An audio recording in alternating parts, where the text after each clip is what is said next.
Appreciate it. Hello everyone, my name's Darren.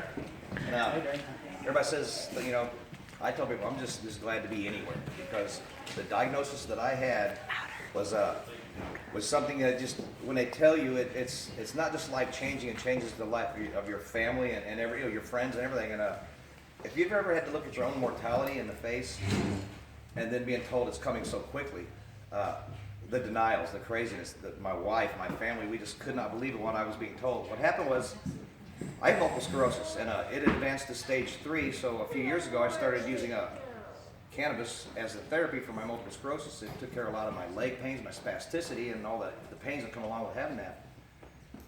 And I was just at home one day sitting on a porch with the wife, and I told her I'd gained 7 or 8 pounds in 2 days. And she's, you don't even eat correctly. I had bad appetite at the time. So we went to the ER. Actually, I took a nap first, and I found out I could have died doing that. Went to the emergency room, and within 15 minutes, they'd done an echo on my chest with one of those pregnant things they look at a girl's belly with, and they seen that my pericardium was huge, and I was in congestive heart failure. Well, we didn't have no reason why I had no pre-signs of a heart attack. So they take me back, and as I'm awake, they put numb stuff in my chest and stick a metal rod in my heart, and they drained out 890 milliliters, which is close to half of a 2 liter of blood out of my heart. So first of all, the heart's beating better again, and now they're going to find out what's going on. So a few days go by. Cardiac tamponade?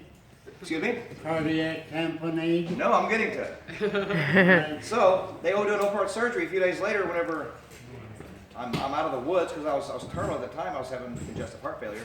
So they do open-heart surgery, and they tell me that I have stage 4A lung angiocarcinoma with pericardial effusion, which means I have lung cancer, which has metastasized to my pericardial heart sac. So right away, the oncologist is saying, you're going to be okay. We're going to treat this, and you're going to live a little longer. But they said it's a terminal disease. We're going to do the testing, and when we find out, you won't know exactly. Well, the blood works all came back, and they said I had 6 months to live. There's nothing they can do. They said if I did chemotherapy, that they could stop the bleeding, because I was bleeding to death internally inside my chest. So they did what's called a pericardial window. And they cut a hole in my heart sac and put talcum powder in there, and it shrunk it. So my pericardium is now gone. It's shrunk up and all messed up. It's cancerous.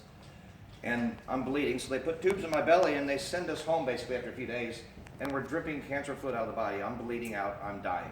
I'm losing weight, waiting to do chemotherapy to stop the spreading of this disease that's killing me. I'm dying of cancer. And immediately my brother comes to the hospital, and he knew he also has multiple sclerosis. And he said, I've heard of this gentleman, Regina's partner, Mark Peterson, and he knows a little bit about people taking this oil that keeps people from dying of cancer. He didn't say it will cure you or remission. He said it makes you have better palliative care. And at that time, they gave us our results back, and they said they wanted me to understand that I'm going to go into renal failure. That's going to be the first thing that happens. That I'm going to be on palliative chemotherapy to extend my life, maybe a year. And then we looked at Dr. Google, and we Googled it. And it said I had a 1% chance to live for a year. And this is emotional for me. That's a 99% chance of, if it's 100 people in this room, they're all going to die and one of them's going to survive it. I mean, that's just unacceptable, And what can we do about this, We hear about this miracle cannabis drug that they can make out of marijuana, and maybe have your palliative care where you can die a little more comfortably. You can be really lethargic and kind of high as you die, because it's a very powerful medicine. So we say, let's jump in the car and let's go search for this out. So Mr. Mark Peterson, he sends us to California at the time, because he helps patients out of the house, but he's not ready for us yet, because it's really quickly. So we jump in a car and we drive, and we stop the car every 2 hours so I can get out and walk, because I'm already on the chemotherapy to stop the bleeding. I'm bleeding into the car, and I have to get out because I'm getting blood clots. They're in my neck. You can see them. They're like peas, and we're pushing on them, and I'm dying. We go to California, and we know what we're looking for. We're looking for a very high THC indica strain of cannabis oil that I could take that's going to make me rest and going to help me die comfortably. Maybe give me a little more time. And we get to California, and we jump through some loopholes, and we get residency. It's something that, it's not hard to do, but you have to do the legal things here, because this is very illegal to do some of the things that you have to do to save your own life. And that's where the problem with this oil is accessibility. We went to legal dispensaries that are guarded with machine guns. And you walk in to get the oil, and they're selling fake oil to people, or they say they have it and they don't. And then we walk in, we ask the first dispensary, we say, we need this very specific oil to try to extend my life. And he says, oh, dude, we got it. Come over here. I'm like, oh my God, this surfer guy's going to kill me. He says, we got it. I go, what's that made out of? Because I was told specifically what I was looking for. And if we heard if you make it yourself, you're guaranteed to get the right medicine. So he shows me what he's got. And we walk out of there and go sit in my wife's car and we cry. And we say, I'm going to die. I'm going to die. We come to California. 4 days to get here. And the place we end up is where we're supposed to be. It's a medical dispensary, and it's a joke. And we get back in the car and we call Mark again. We say, and we cry. We say, Mark, we're going to die. He goes, no, you're not. He goes, you just ain't looked hard enough. Just look around and find what I told you to find. It's there. So we end up at a place called, after multiple tries of this, everyone's the same way. We end up at the Emerald Room in California, and little do we know, Mike Tyson owns the joint, so it's a really nice little convenient place on Melrose, real specific. We thought it'd be expensive because it's in such a cool area in Beverly Hills, but we walk in and this guy named Frank Brown who owns the place, he's still building the place. He lets us in. Come on in. He shows me his oil. He has 24 little syringes of it, and it's an oral syringe, you eat it. I need 60 grams of this oil to try to extend my life a little longer. He has 24 of them, so we talk about it, and I said, well, how'd you make this? He said, I didn't make it, my vendor did. And he picked up the phone and called the man and handed me the phone. And he said, have you ever seen the videos online, the gentleman who started this years ago? See how we watched all the Simpson days? Yes. He says, that's exactly how we made this oil. This is a cannabis oil. This isn't a hemp oil. It's a specific kind of oil for cancer. I said, well, that's what I need. That's what we're told to look for. So we're happy. We grab the oil. We leave. No dosage, no nothing. Nobody tells me how to take this medicine. We get in the car, and of course, it's time. I'm happy I got my medicine. Now we're crying tears of joy. And I pull out a little brownie, and I make a little cup. And I squirt some in there, and nobody told me you're supposed to do the itty bitty bit of this and get a tolerance. I squirt it in there and I eat it. I taste it.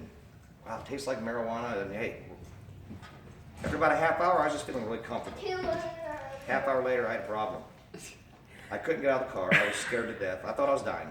And that's when the wife said, you know, we need to look at how we're going to dose this, because if you have to eat 60 of those, how are you going to do that? Because look at you. I guess I slept for about 4 hours, and when I woke up, I just kind of, how you doing, Amy? She goes, you back? I go, yeah, how long? She goes, 4 hours. I go, oh my God. So we realized then we had a very, very potent medicine.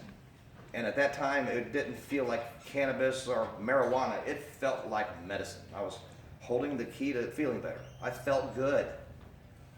I smoked cannabis, but eating this oil, I felt good. I felt safe. I felt like my body was hugging itself, and I felt incredible. I felt safe.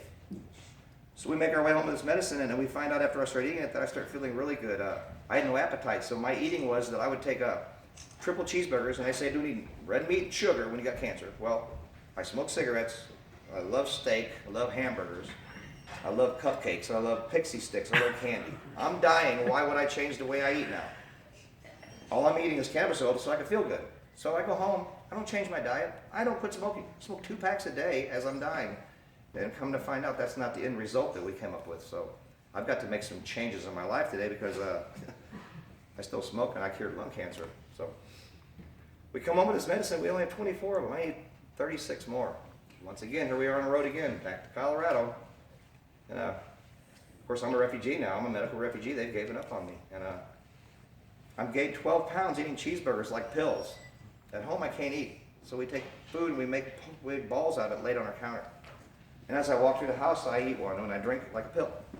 After 20 minutes, I'd eat a cheeseburger. So I'm force feeding. And that's how I gained 12 pounds and lost no hair when I was doing chemotherapy for end-of-life palliative care. So we continue the oil and we get another 40 grams of it to finish my treatment in Colorado. And we come home and I start, getting friends talking to me because they see that I'm supposed to be dying, and we have a GoFundMe account to try to raise the money to go on these trips to pay for this medicine. And then we start getting people to say, well, I ain't going to go ahead and do this. He's done nothing wrong with him. Why are you collecting money for? I said, because the money you helped give us, I'm alive today, and it's actually helping me. I think I'm getting better. Well, then we talked to our oncologist. He's a young doctor. He says, well, I don't condone you doing the castor oil. Okay. It's cannabis oil, by the way. So the next chemotherapy session, they draw blood. And by the way, the 6 months I was diagnosed till I got in remission cured, I had no hospitalization. I didn't have one time to go to the hospital unless they was doing blood work to get ready for chemo. I had no sickness. The cannabis oil from the beginning of my treatment was treating everything that I was doing. I had no pain pills, no nothing. I came out of open heart surgery, came home and took cannabis oil for pain. No Vicodins, no morphine. They had me on Dilaudid at the hospital. I came home and didn't need it.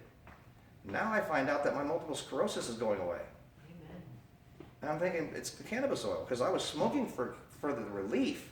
Now that I got this miracle medicine I'm eating, my EMS is my legs don't hurt no more. I am not looking at canes. I'm not looking at the wheelchair that I was looking at later in life, which was coming. I could feel it. I'm eating this oil and I am healthier now with cancer still than I've been in 10 years. Go back to the doctor, he says, I can't condone you eating all these leaves. I said, I'm not eating leaves. Castor oil first, then it was leaves. I said, it's not a salad. They make a whole huge plant into a little bit of strong medicine, and it eradicates tumors via the cancer.government website. And if you don't believe that, go to the Mayo Clinic and look it up. They just put out a dosage chart for over 100 ailments with cannabis. So we don't understand why it's still a class 1 drug, and that's exactly why Regina's doing what she's doing. She's trying to change the world, but you can't do it overnight. It's taken hundreds of years to get to this point. So after we eat the oil, we go back to the doctor, and the third time I took a syringe of oil with me and I showed him. And by then he said, I get it. But he won't talk about it. So we go home and we're feeling great. I'm eating oil still so heavily, I don't know if I'm better or not. I am just very lethargic. I live a really buzzed lifestyle. I think I'm dying still. And I get the phone call from the doctor on January 16th, which is exactly 6 months after diagnosis. He's got your results back from your PET scan, which is the big one. And I said, okay, how bad is it?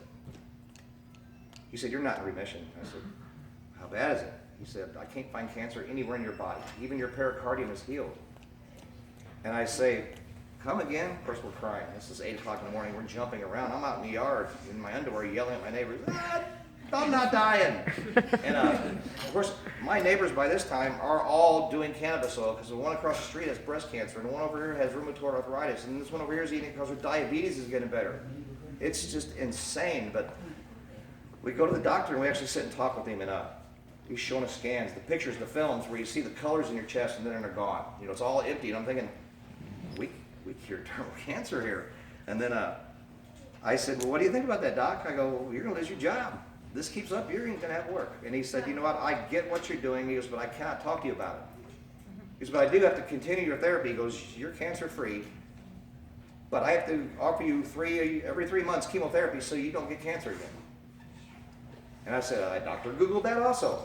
Doesn't that cause secondary cancer? He goes, almost always in cancer does it cause a secondary. Because that's why you die of cancer. When they treat you and you get in remission, you die later because the cancer comes back. Because when they give you that, it destroys all your cells in your body, not just the good ones. It destroys the good and bad small cells of your body. And hopefully your body will regenerate the right stuff whenever you start getting better, if you get better, if you survive it. So with this information from the doctor, we say, what are you going to do about this? He said, well, I'm going to continue to treat my patients, and now my oncologist is sending his patients to our house. And I have doctors calling me that are medical doctors that are refusing to do their chemotherapy treatments because they want to be educated in this area. The phone calls it's insane. Our life has went from a death tornado into a medical refugee tornado. We eat, breathe, and sleep 24 hours a day, either on the phone with somebody, and we're not convincing people no more. The word is out. And unless you have cancer or an ailment, nobody really cares until it affects them in general. I put it this way, they have a muscular dystrophy telethon every year for the people in wheelchairs, for MD, but nobody cares because their children don't have multiple, muscular dystrophy. So this needs to be accessible. That's the problem we're having. I have had an incredible journey. I spend all my time helping other people try to achieve what I'm achieving, but with what I've done, I can just share how I've done it. But people ask me, did cannabis cure my cancer? And I say, I was dying, I took chemotherapy, which is a medical proven treatment to stop cancer, and I ate cannabis oil. And yes, I am in medical remission with, the actual scan says there is no metastatic or recurrent disease involvement whatsoever. That's a cure. But they won't say that word for 5 years because the medical term for cure is 5 years cancer free. So I look forward to coming back and speaking to you in 5 years to tell you that it is cured, and the medical community needs to change the rules.